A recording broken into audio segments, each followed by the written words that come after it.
kung ako kay Mr. Arevalo, ang advice ko sa kanya, I should just turn myself in right now. Kaysa naman siya pa ang makulong dahil dito, mukhang hindi naman talaga siya.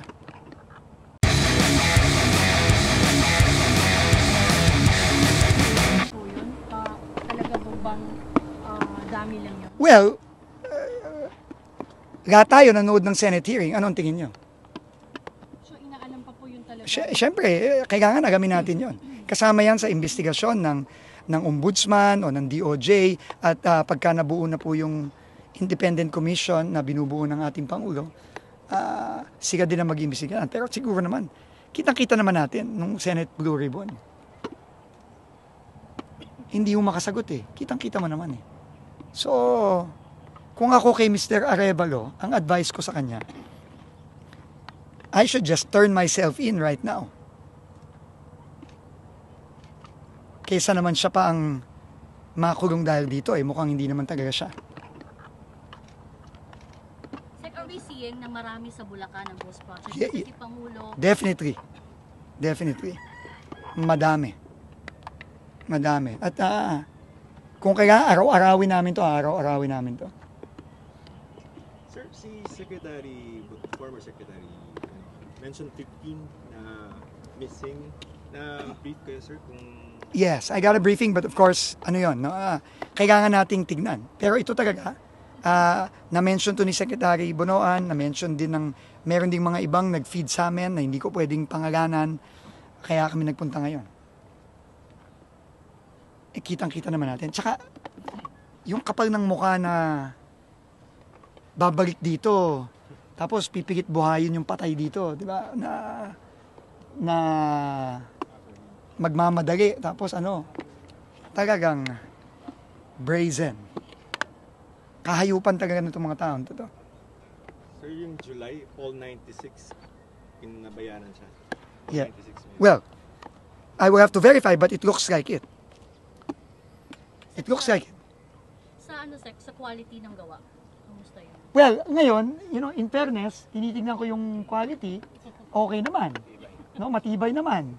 Kaya buti na lang itong kabarin ko, marunong. Pero, obvious naman. Obvious naman to. Di ba? Obvious naman to. Pero alam mo, ang dami nito. All over. Kaya tingin ko tama talaga yung desisyon ng ating Pangulo kahapon na direktahan ako na repasuhin, rebisahin tong budget ng DPWH para sa 2026. At tama din yung direktiba niya sa akin na ihinto muna ang mga bidding na hindi pa tapos. At yung mga natapos na at na-award na, talagang kailangan natin bantayan ng maigi. Kasi, sa tagal ko sa gobyerno, ngayon ako nakakita ng ganito Ibang klase to, ibang level. Secretary, dito sa Bulacan, yung MacArthur Highway Malolos, Capital City, 3 malaking proyekto, ang tagal na ngayon, road project, upgrading. Hindi pa tapos. Ang sobrang traffic namin, Sige po, araw-araw. papacheck po natin. Ba yan, papahinto? Ay, hindi alam nyo, yung mga ongoing, hindi naman tayo nagpapahinto ng ongoing. Pinahinto lang natin yung mga bidding.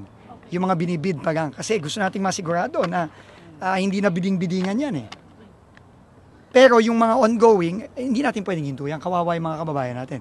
In fact, ang kailangan natin gawin dyan, kailangan natin pabilisin para matapos. So, salamat po sa nyo. So, papacheck po natin sa... Yung paggawa, walang mga tao, nagtagal. Sa panahon po ninyo, sinusuportahan niyo po ba yung inaadvocacy ni Governor Daniel Fernando na sa pangkalahatan sa Bulacan, malagyan na ng maikulong na ng DK ang from Bulacan to Bataan? Mag-uusap po kami. Pag-uusapan natin yan. Hindi ko pa masasagot yan kasi kailangan may plano dyan, may master plan dyan. Thank you rin po, Secretary. Thank you. Sir, since you mentioned yung sa revision ng, it's not a revision, we call it, sa budget ng DPWH process. So, Yes. isa-isahin nyo yun? You said yesterday, 700 pages. Yeah, well, unang-una, kailangan dito magfo-focus tayo at magpa-prioritize tayo. Okay. Kasi marami naman dyan, legitimate, ang laki-laki ng DPWH. No? Pero sigurado, ika nga sa English, we have to trim the fat. Maraming, sorry, pasintabi na lang po, no? Pero we have to really trim that fat. Because ang daming fat dyan sa budget na yan. Klarong-klaro yan. Klarong-klaro yan, no? Pasintabi na lang po sa aking mga kasamahan sa DPWH, yung nagbuo nitong budget na to, no? Pati na rin kay Secretary Manny. Pero, dito sa nakikita natin ngayon, tama ang desisyon ng Pangulo na revisahin natin to. Meaning, focus ka sir sa flood control. Well, yun ang number priority, no? Pero hindi lang naman flood control. Kunyari, yung mga double entry, hindi lang naman flood control 'yan eh. So pag double entry, simple lang, tanggalin mo yung isang entry. 'Di ba? Kapag yung completed pero pinopondohan pa rin, dapat wala yun doon, tatanggalin 'yan. Madugo yan, sir? Medyo madugo. Madugo to. I mean, lalo na para sa akin na ni anino nitong budget na to, hindi ko nakita. So yung timeline natin. 2 weeks ang maximum ang binigay sa atin ng so hindi na nga kami matutulog ng 2 linggo nito. Sir, yung call for courtesy resignation, nakakapag-submit na po ba lahat?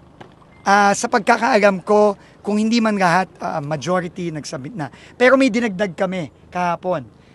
Sinama namin yung mga assistant regional directors at assistant bureau chiefs, pati ata assistant district engineer. Anyway, double check ko. Problema kasi, baka maubos. Hindi naman pwede yun. So, anyway, basta tayo, tuloy-tuloy lang tayo, pero nakakagalit lang talaga. And I cannot blame the president for his anger dito sa nakita niya.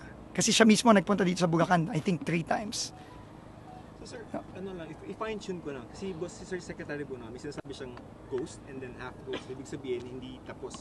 Ito talaga sir, zero to? 3 months ago? Oh yes, 3 weeks lang ago nagsimula eh. Okay. 3 weeks ago lang to nagsimula eh. And alam naman natin bakit sila biglang nagsimula ngayon. Diba? So, ito yung mga klase na hindi na kailangan to ng investigasyon to. Klarong-klaro to eh. Sir, ano na po mangyayari doon sa mga nakita nyo sa Bulacan? Magigiba nyo po ba o patutuloy nyo? Ano po Hindi, kailangan ito ayusin kasi kailangan naman talaga ng flood control eh. No, kailangan ng flood control. Binabaha ang Bulacan eh. Usually, 6 months, 7 months out of the year, baha ang Bulacan eh. Ang problema lang, talagang hayop talaga itong mga taong to. Yung area na alam na nilang hirap na hirap ang mga kababayan natin sa baha, kamukha yung sa Kalumpit. Yung mga nakausap ni Pangulo doon. Sabi nila, halos 8 months of the year, baha sila eh. Tapos ganito gagawin? I mean, Sir, since suspended po yung bidding ng DPWH, locally funded project, kailan po i-resume po sakali? Bibigisan natin, pero kailangan tayong maglagay ng safeguards. So, yan ang ginagawa natin ngayon, minamadali natin yung mga ilalagay nating safeguards.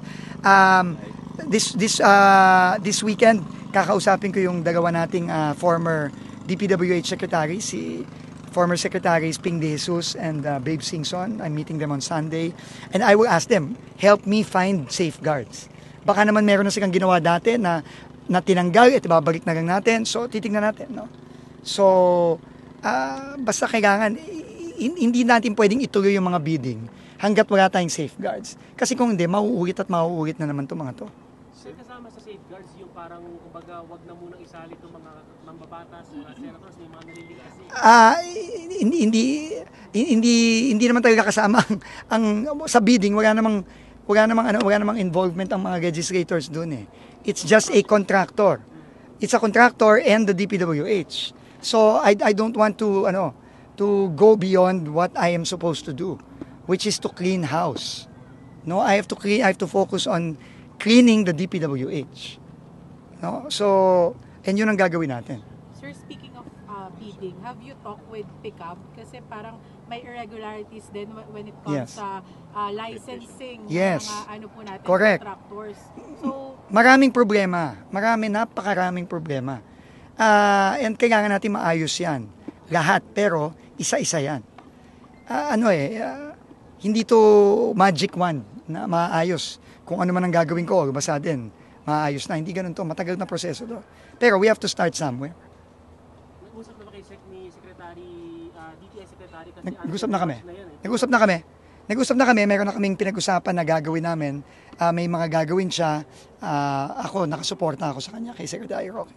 Sir, habol lang po. Yung kung sa di ba galing po kayo nakaraan ni Pangulo sa Bulusan.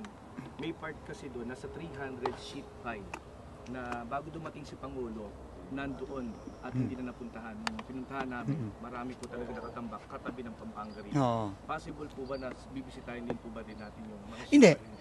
Oo, bibisitahin natin yon, pero at the same time, yung mga ganong proyekto, itong mga binisita ng ating Pangulo, a-action na natin yan. Kasi yan mga klarong-klarong substandard, kamukha nung sa Bulusan tsaka sa Frances, at yung sa Pial, ano yun? Pial sa Baliwag, ghost yon. So yung Sims, perpetual ban na yan. Yung magre-recommend na tayo ng kaso dyan sa DOJ. Yung Wawaw, perpetual ban na yan, magre-recommend na tayo ng kaso sa DOJ. Sir, yung kay Engineer Alcantara, so, ano na siya? Dismissed. Pero yung how soon can we file charges against him? We will file as soon as we can. I think in the next week. We will recommend filing. We cannot file charges.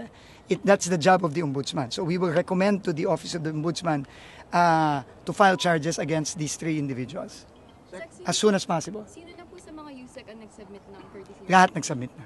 Lahat ng USEC? Oh, ilan yun, sir? 6 ba? 7? Hindi ko magagawa. 6 ata. 6 ata. Nagsubmit na agad. May Cabral, sir, na pina-ilbo yung Senate eh. Kasama siya sa babae. Si Yusek Cabral, Cathy Cabral. Pina-ilbo ng Senate yun. Okay. Siya sa nag-USEC. Kasama siya sa Yes. She has already submitted courtesies. So, Sir, ano yun? Out na yun or evaluated pa? no, I mean, we're ongoing. No? I will announce that soon. Or the President will announce it soon. Last na si Andrea. Matitiyak po ba natin na hindi na mawawala yung maintenance fund? Kasi considering, sir, na durog yung Napaka-importante ng tanong mo na yan. No? Ang nakakalungkot, ang dami-daming mga pondong ginagagay sa mga ganito. Pero yung maintenance fund, napakaliit. Nakita ko yan. Yan ang binriefing sa akin the other day. So, tayo talaga magre-request no, na talagang taasan ang maintenance fund. Kasi, kamukha yung sinabi niyo po sa MacArthur, yung sa Marika. No, nakita niyo naman kung ang estado ng mga kalye natin sa Pilipinas. Pero kung saan kailangan ng pondo, hindi ginagyan ng pondo. At ginagyan ng pondo sa mga multo. Di ba? So, yung independent commission, medyo several days na after the President announced, may shape? I think coming na yan. No? Siyempre, ano yan may proseso yan, may basehan yan sa siguro isang executive order yan. So, hintayin na lang natin. No? Alam ng Presidente na kailangan ito. At this just shows yung seriousness and yung will and resolve ng ating Presidente. Wala sir, mga personalities in the radar screen who could head this? I don't know. Well, narinig naman natin si Mayor Benji, nagsalita na siya, na willing siya. So, yun pa lang ang narinig ko kung ano yung nasa media. Sir, dun lang sa pagpili po ng what projects to fund, lalo na as we fix the 2026 budget. Parang how do we prioritize po kaya without, kung wala pang master plan right now? Like, nabanggit po dito, 1997 pa last bumaha, pero ito yung naunang pinondohan. Ito yung unang ginagawa. Yan talaga malaking problema yan. Wala talagang master plan. There's no master plan. You know, ako, sanay ako sa, halimbawa, sa dati kong trabaho, no, sa Clark, sa BCDA. Bago gumawa, lagi may plano. Hindi pwedeng, may mauuna ang budget sa plano. Hindi pwede yun. And it does not have to be, even if it's not a huge master plan or a comprehensive master plan, at the very least, kailangan ito, may plano to, may detailed engineering ito. Pero mukhang wala eh. No? So, may problema talaga sa sistema. So, kailangan yan ayusin natin. Kasi lahat yan ang gagaling sa district level eh. Sa district engineer level, packet. So, we have to fix that. We have to find a way to fix this broken system. Kasi talagang bulok na bulok tong sistemang to. Pero yun ba, sir, yung nakikita natin, nagsistart sa district? Ganun naman talaga ang proseso nila.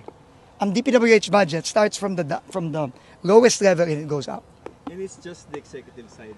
Walang legislator to na... Hindi, I can only speak for the executive side. No? Kasi yun lang naman ang may control. No? So, Round up. Ground up yan eh. Nagpo-propose ka ng project from the district level, regional, then it goes to national. Ganun yan. Pero, kailangan yan, may plano. Baba pa lang. At the very least, may detailed engineering dapat yan. No? It really confounds me. No? Talagang, hindi ako makapaniwala eh, na ganito yung sistema dito sa ahensyang ito. Decades to. Okay, thank you guys.